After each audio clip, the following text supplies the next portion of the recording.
In the mid-1990s, South Africa was navigating its new post-apartheid identity, but amidst the hope, a quiet terror began to unfold.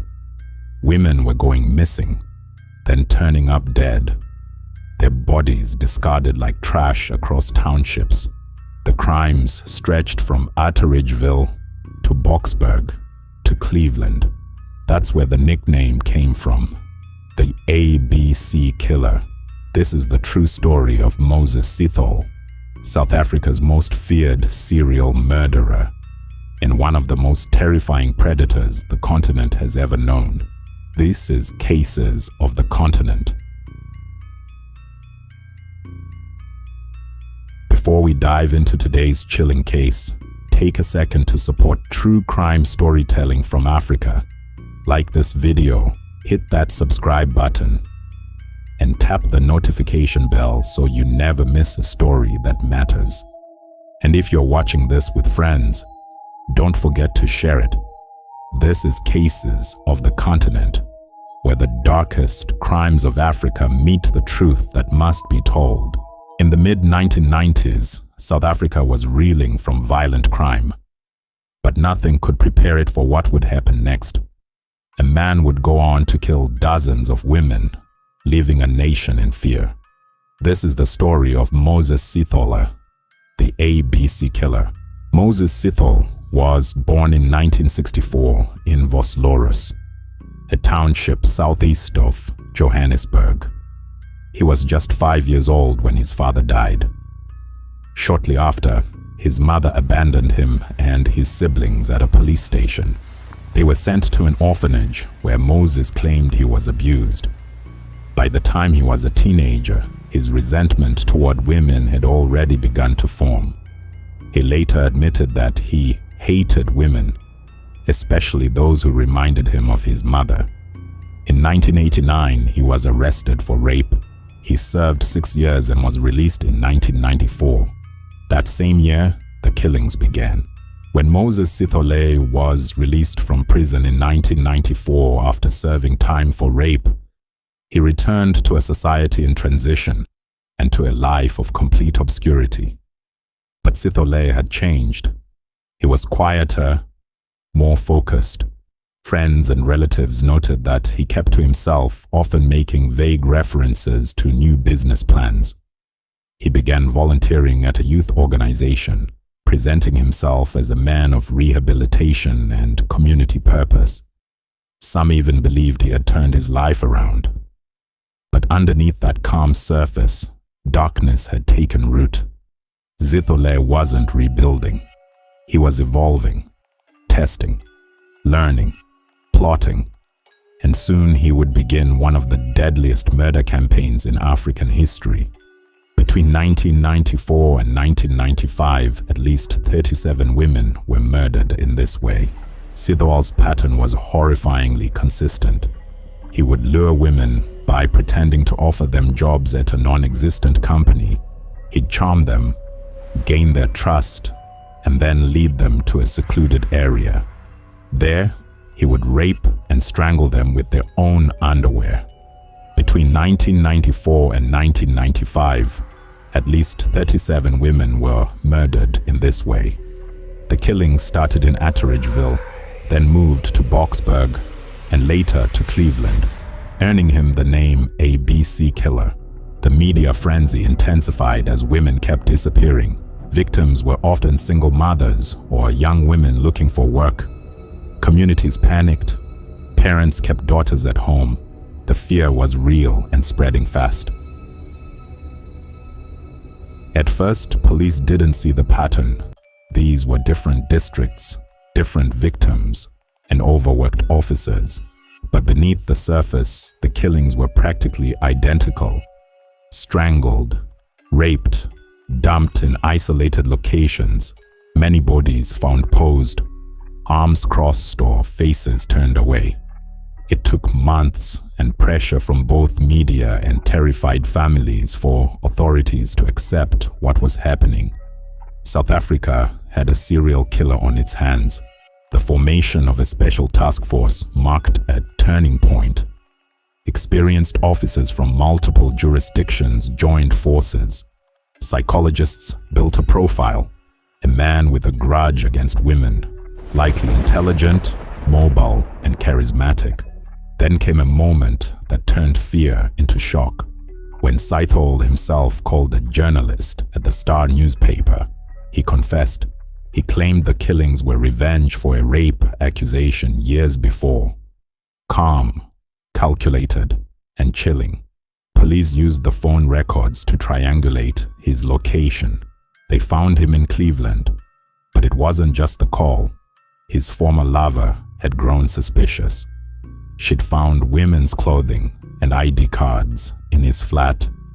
When Scythold went missing, she alerted police.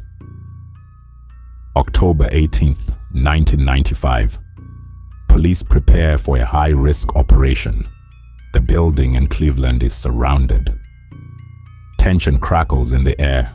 Officers don't know if Scythold is armed, if he has hostages, or if he'll flee.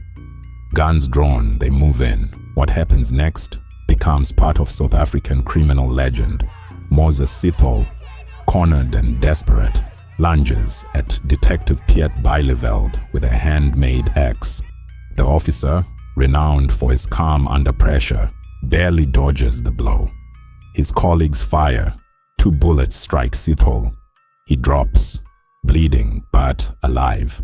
As medics rush him to the hospital, detectives know they've captured their man, but nothing could prepare them for what he would say.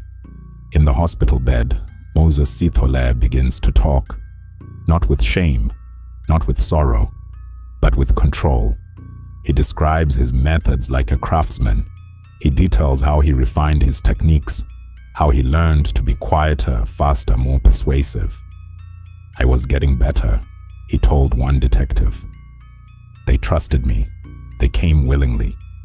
The evidence recovered was damning.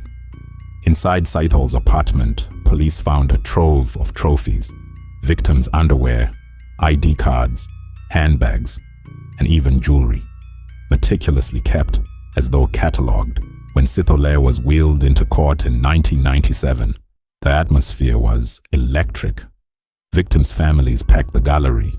Many wept, some shouted, others simply stared in disbelief at the man who had destroyed their lives. Over the course of the trial, survivors testified to his charm and his sudden, violent transformation. One woman described how he helped her with groceries before turning on her with a piece of wire. Another said he offered her a job, then beat her senseless. The prosecution presented DNA evidence that matched Scythold to at least 30 of the victims. Crime scene photos were shown to the court. The judge, visibly shaken, declared it an unimaginable campaign of evil. Scythold showed little emotion throughout. No apology, no reaction. On December 5th, 1997, Moses Scythold was sentenced to 2,410 years in prison. Judge David Carstens said he wanted the sentence to be a symbol that the justice system would not forget what Scythold had done. "You're an evil person," Carstens said, "a danger to society." Scythold was to serve 930 years before even being eligible for parole. He was transferred to C-Max, a maximum security prison built for the country's most dangerous men. Even fellow inmates reportedly feared him. The aftermath of the Scythold case still echoes today. Law enforcement took a long, painful look at itself. How had one man done this for over a year without being stopped? Why didn't officers talk across departments? Why weren't patterns recognized? New protocols were created. South Africa began investing more heavily in forensic investigation. A centralized database for violent crimes was developed. The failure to catch Scythold early became a case study in investigative breakdown. But the deepest wound was felt by the public, especially women. The idea that someone could use job offers to lure you to death. It changed how people trusted strangers.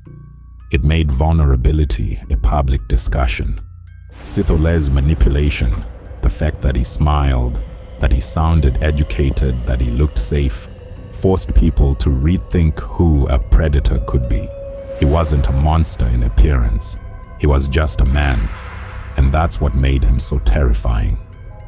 Even now, more than 2 decades later, his story is whispered in fear.